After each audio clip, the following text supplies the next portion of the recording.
Assalamualaikum warahmatullahi wabarakatuh.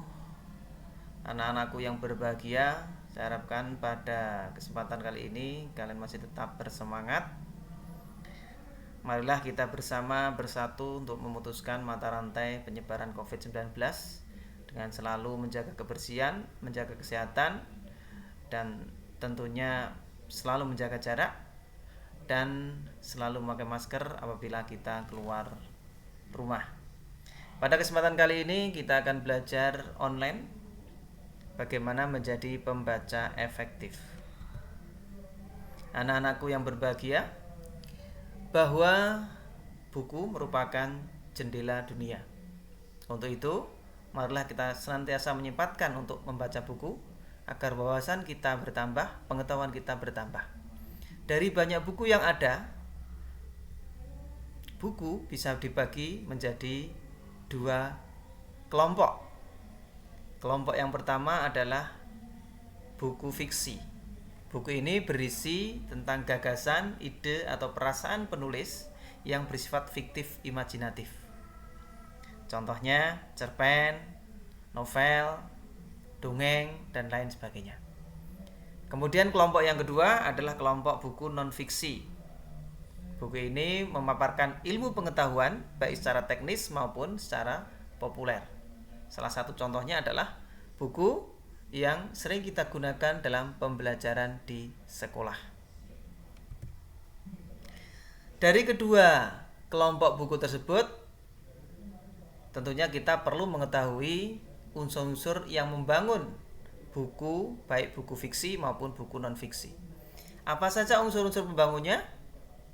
Untuk buku fiksi, diantaranya adalah satu, ada cover buku atau sampul buku.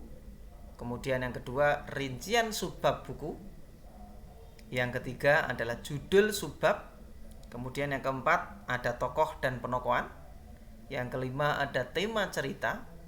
Kemudian yang keenam, bahasa yang digunakan. Dan yang ketujuh, bagaimana penyajian alur ceritanya. Sedangkan unsur-unsur di dalam buku non-fiksi diantaranya adalah satu, cover buku. Kemudian yang kedua, rincian subbab buku. Yang ketiga, judul subbab buku. Ini masih sama dengan unsur yang ada di dalam buku fiksi. Kemudian yang keempat adalah isi buku. Kemudian yang kelima, cara menyajikan isi buku. Kemudian yang keenam, bahasa yang digunakan. Dan yang ketujuh, bagaimana sistematika penulisannya. Dari unsur-unsur yang membangun kedua buku tersebut, kita telah tahu di mana perbedaan-perbedaannya. Selanjutnya, untuk mengetahui lebih dalam tentang isi buku yang kita baca, maka perlu kita merangkum buku tersebut. Hasil merangkum itu namanya rangkuman. Bagaimanakah langkah-langkah merangkum? Langkah-langkahnya diantaranya adalah yang pertama, bacalah informasi umum buku seperti judul, kemudian pengarang, kemudian penerbit, dan lain sebagainya. Kemudian yang kedua, ketahui secara umum isi buku melalui daftar isi dan kata pengantar. Dari daftar isi kita akan tahu apa saja yang akan dibahas di dalam buku tersebut. Kemudian dari kata pengantar kita juga akan tahu apa tujuan pengarang menulis buku tersebut serta manfaatnya bagi pembaca. Kemudian yang ketiga, menentukan gagasan utama setiap paragraf yang terdapat dalam bab dan subbab. Ini sangat penting.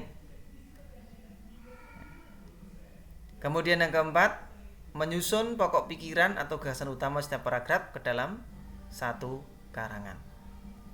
Setelah gagasan utama setiap paragraf dalam subbab itu tersusun, kemudian baru kita menyusun kembali paragraf-paragraf tersebut di dalam satu karangan. Maka itulah yang dinamakan rangkuman. Selanjutnya, format merangkum dengan teknik menentukan gagasan utama dan gagasan rincian. Coba kalian perhatikan. Yang pertama judul buku kalian tulis, kemudian judul bab, judul subbab. Baru setelah subbab ada paragraf-paragraf yang menyusunnya. Nah, kita tentukan paragraf utama dan gagasan utama dari setiap paragraf yang terdapat di dalam subbab. Kemudian setelah kita susun, setelah kita tulis semuanya, baru kita susun setiap kalimat yang menjadi gagasan utama atau pokok pikiran setiap paragraf ke dalam satu karangan. Demikian sekilas materi pembelajaran pada kesempatan kali ini.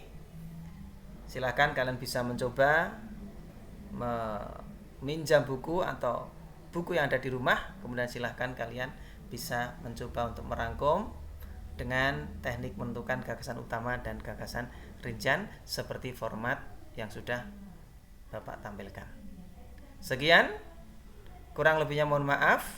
Assalamualaikum warahmatullahi wabarakatuh.